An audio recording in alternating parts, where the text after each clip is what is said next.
The Rebbe is about to begin learning Hakdama Talmud Eser Sfirot, the introduction to the learning of the 10 Sfirot by the Bala Sulam.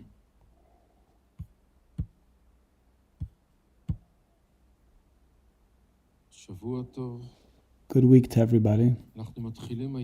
We're beginning today the introduction to the 10 Sfirot, a wondrous compilation by our Rebbe the Bala Sulam as an introduction to his work, the Talmud Eser Sfirot. The compilation is divided into two. From 1 until 37, our Rebbe the Bala Sulam is explaining the necessity of learning the wisdom of Kabbalah. And he delineates all the questions and the doubts that there are concerning this. From 38, it's explained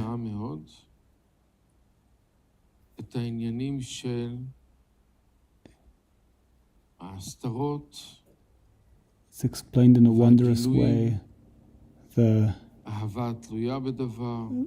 levels of spiritual development, from hiddenness to conditional love, unconditional love, the foundations of spiritual work. We'll begin with number 1. First of all, I find a great need to break down the iron wall that is found in dividing between us and the wisdom of the Kabbalah since the destruction of the temple and until now, until this generation. That is in a very strong way heavy on us and arouses the fear that it would, God forbid, be forgotten, the Kabbalah from Israel. The Rebbe explains, this iron wall exists among the religious community. It doesn't exist among the non-religious community because the non-religious community has no walls or limitations or what's forbidden, as though there's no past.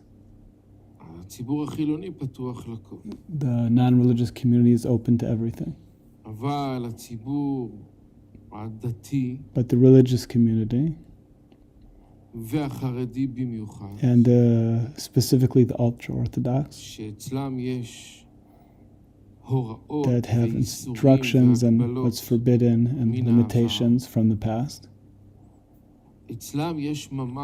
for them there is a very strong iron wall.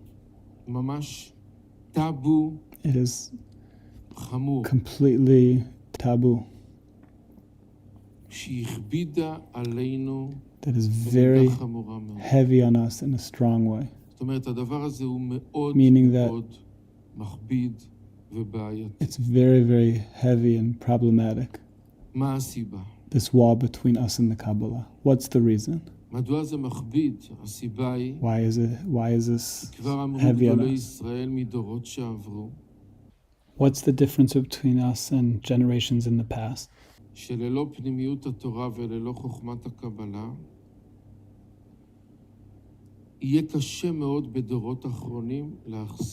The difference is that in our generation, without the Kabbalah, it will be very hard to stay strong in our belief. And if we don't have belief, we don't have anything. In these communities that I mentioned, there's a strong wall between them and learning the Kabbalah. Telling a religious Jew to spend time learning Kabbalah is like telling someone that they need to spend their time learning quantum physics. So to say, what's the connection between me? Like similarly, like busying oneself in the Kabbalah. And there's other people that would take it as something forbidden. It's like telling somebody that God forbid eat pig.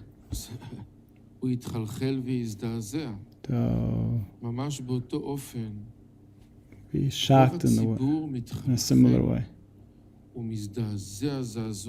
lot of the religious community trembles from the thought of learning the Kabbalah. This causes a lot of sorrow.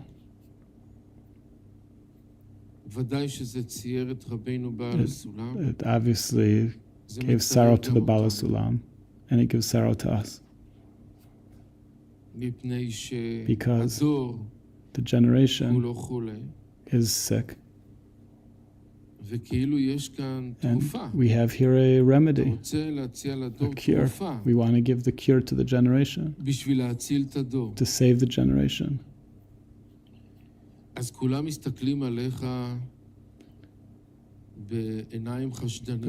Everybody's looking with suspicious eyes, as though you're coming to present them with the disease and not the cure. So this causes sorrow. But this is the situation. And this gave a lot of sorrow to the Bala Sulam. And therefore he says, first of all, at the beginning of the matter, I find a great need. The Bala Sulam had a great need to break down this iron wall. And here, when I begin to speak on the heart of someone about learning the Kabbalah, the first question is, why do I need to know how many angels are in heaven? Why do I need to know the quantum physics? I'm not a physicist and it doesn't interest me. I'm a simple person. Why do I need to know how many angels there are in heaven and what their names are? What is the interest to me? What's its connection to my life? I can't keep all of the Torah completely with all of their details without knowing these matters. Secondly, I'm asked, but haven't the sages already said, as it says in the Rambam, in the foundations of the Torah, in the 4th chapter, that first we need to fill our bellies with the Talmud and the Poskim. And who can fool themselves that they've already finished all of the revealed Torah, and only the hidden Torah is lacking to them? If I give a criteria that we need to finish the Talmud and the Poskim, that's something that by itself takes a whole life. Third of all, a person is afraid that they won't go sour from this learning. What does it mean, go sour? It means that they'll go bad. Because there's been instances that this has happened by way of the Kabbalah. This is meaning, like over history until our generation, because of busying in oneself in Kabbalah, there's been those that have left the way of the Torah. For example, there was the cult of Shabtai Tzvi, there were the Frankistim, all sorts of cults that busy themselves in the Kabbalah. And in the way of Kabbalah went into all sorts of different illusionary ways. Throughout all of history until our generation. The wisdom of Kabbalah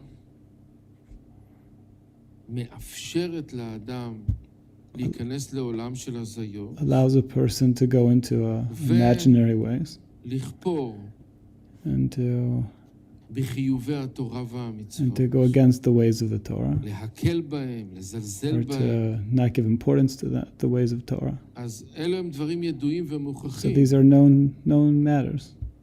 If so, why do I need to enter myself into sorrow like this? Why busy with the wisdom that I see the results? And who would be so foolish as to put themselves into such a danger for no reason? Fourth of all,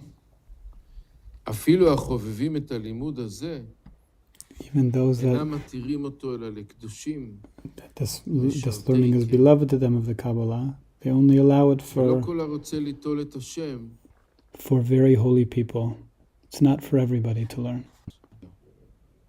Because it's the Kabbalah is a high learning. It's the crowning jewel of all of Torah and Judaism. The Kabbalah is thought to be only for the smallest percentage of people to learn. And then the fifth question, which is the strongest of all, is that in anything that we have a doubt about,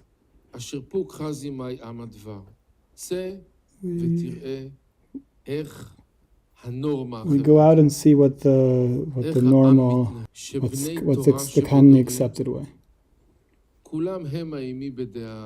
And here we see that everybody has the same opinion, that everybody has left their hands from the learning of the Kabbalah. Ultra-Orthodox, Orthodox, all the different streams of Judaism, all of those connected to Judaism, all the different streams have left off from learning the Kabbalah. All the different streams, doesn't matter which. Everybody in one opinion has stopped from learning the Kabbalah.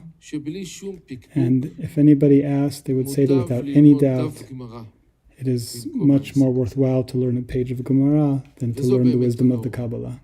And that's the norm now, to learn the Gemara, the Daf Yomi, the daily page of the Gemara. So we have here 5 questions that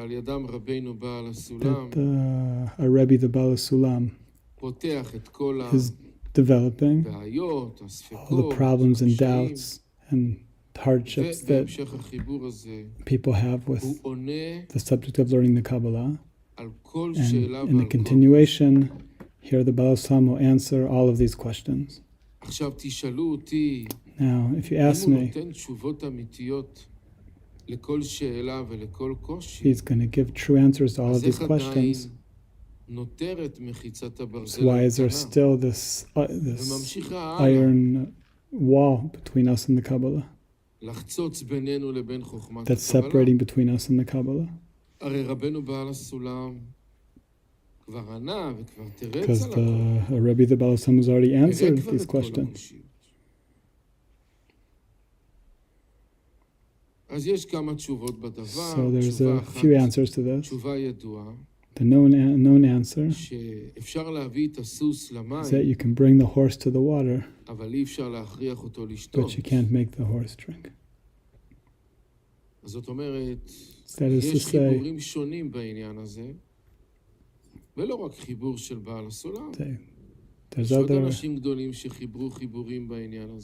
there are many great tzaddikim that talk about the importance of learning the Kabbalah, not only the Baal Sulam. This doesn't interest anybody. But you can't force anybody, not with the questions and not with the answers. The Rebbe is going to continue with number 2. Therefore, if we put our hearts to answer only one famous question, I'm certain that all the questions and the doubts, these doubts, will disappear from the horizon.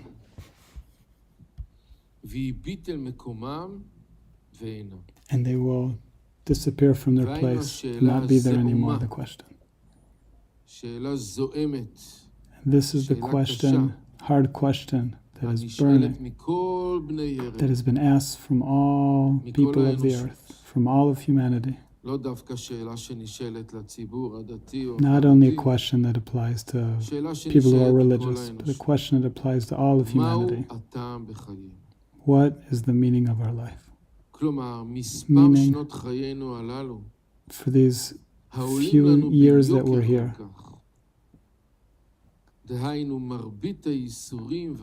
how much do we enjoy compared to all of the sufferings that we suffer in order just to complete our days? Who is it that enjoys from these days? Who enjoys from all the sufferings that we're experiencing? And to say even more specifically, who am I giving enjoyment to? Who am I causing to enjoy?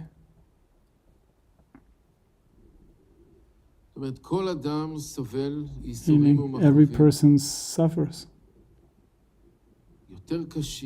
Some more, some less.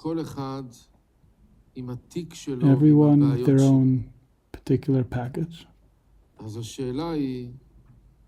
the question is, for what reason are we living? I'm suffering. I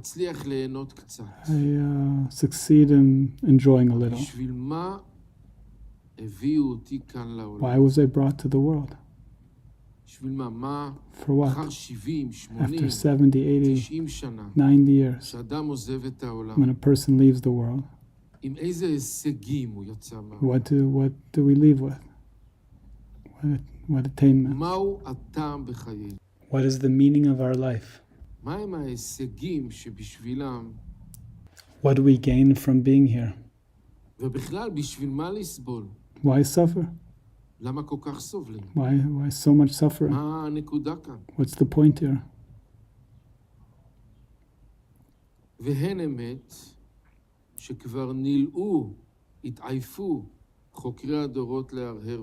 And the truth is that the people of the generations have tried to answer this question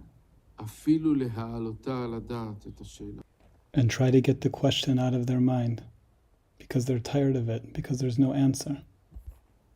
There's no answer to why we are living.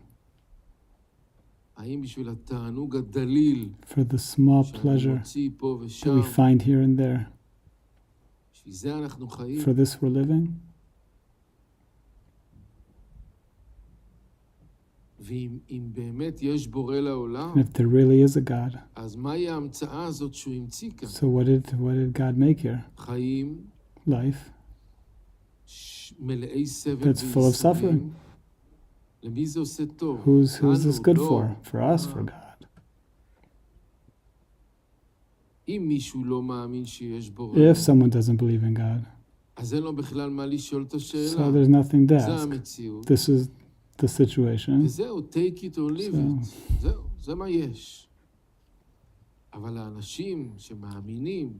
But for people that believe that there is God, so what's the purpose here? What's the point? With all this, the main question stands with all of its force.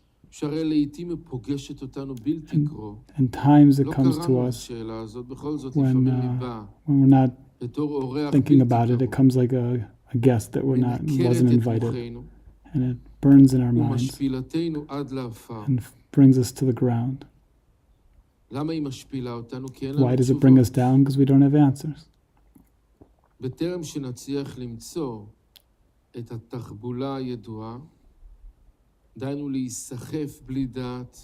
Until we find the regular way to just go on without understanding. So Rabbeinu Baal Salam is saying that if we pay attention to this question, what is the meaning of our life? So all the other questions will disappear. Number 3.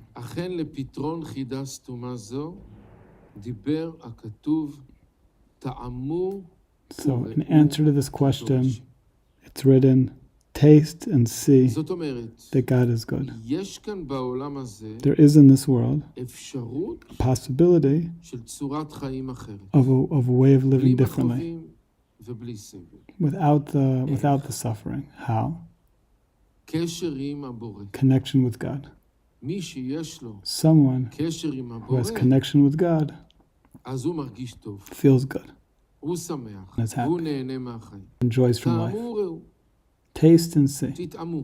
יש אפשרות Experience. לכל אחד There's a possibility for every person לטעום to experience this, של החיים האמיתיים the true life, שמסתתרים which מאחורי is החיים hidden החיצוניים. underneath the outer reality. כי מקיימי התורה והמצוות Because those that keep the Torah and the mitzvot, כהלכתם, as in the הם proper way, התואמים טעם החיים. then they experience והם differently. הרואים ומעידים They're כטוב השם. the witnesses of the goodness of God.